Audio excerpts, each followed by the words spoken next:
warahmatullahi wabarakatuh.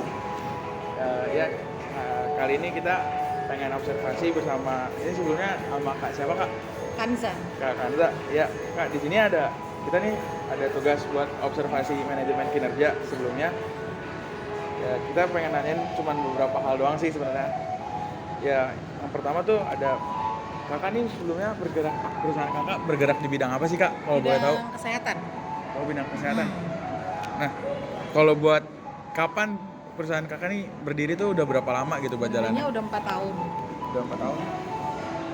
Kalau buat proses pemasarannya tuh Kak, gimana sih caranya buat kayak kan buat kesehatan nih Kak?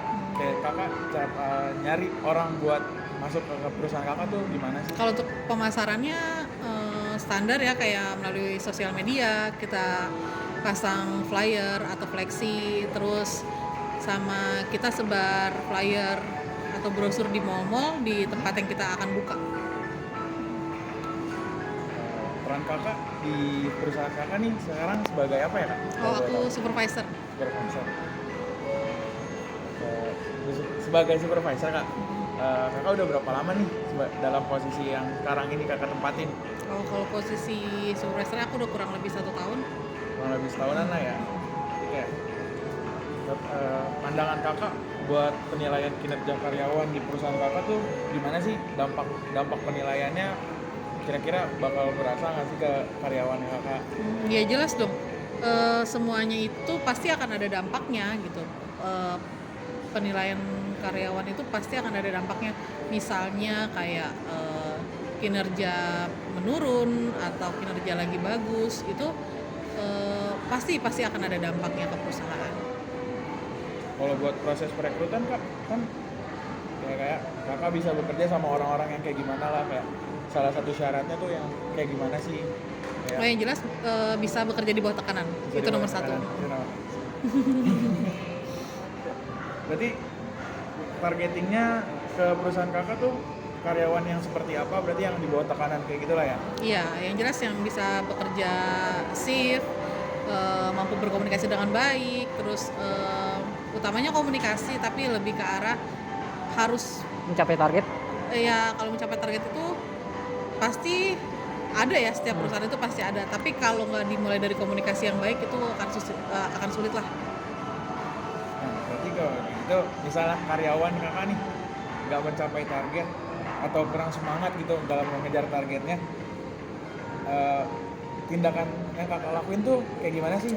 Kita pasti akan evaluasi ya, one on one, kayak kita ajak ngobrol dulu, kita cari tahu lah titik masalahnya di mana gitu.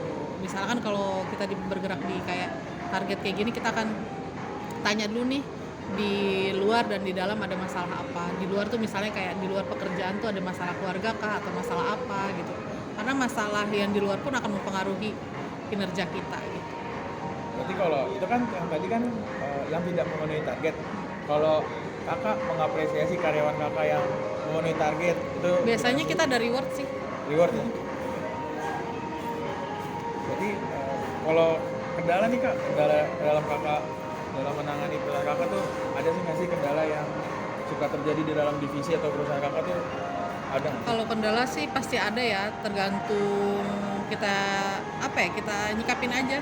Namanya di setiap perusahaan, apalagi dengan banyak divisi itu pasti akan banyak kendala.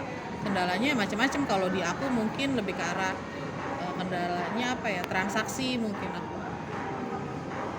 Ini paling sekarang sih tips dari Kakak nih untuk menjaga kualitas kinerja yang agar tetap optimal lah karyawannya. Tipsnya ya harus konsisten sama komitmen. Harus konsisten ya. Sama komitmen itu aja.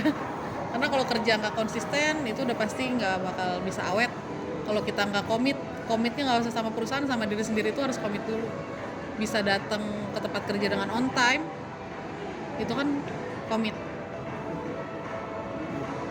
Ya sekarang itu dia sih Kakak bertanya gitu doang. Tapi kalau Kakak ini sendiri udah berapa lama sih Kak di perusahaan yang ini? Aku udah 2 tahun. Udah 2 tahun ya.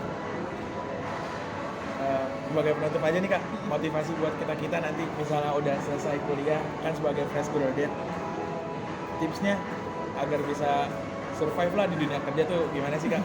Gen Z ya. Iya. Gen Z banyak banget nih aku kalau ngerekrut Gen Z kayak gini jujur aja agak underestimate ya sama Gen Z karena kan ya harus lebih bisa percaya diri ya, terus sama lebih komit lagi sama diri sendiri. Ya. Itu aja kali ya. Oke, thank you ya. Terus Kak,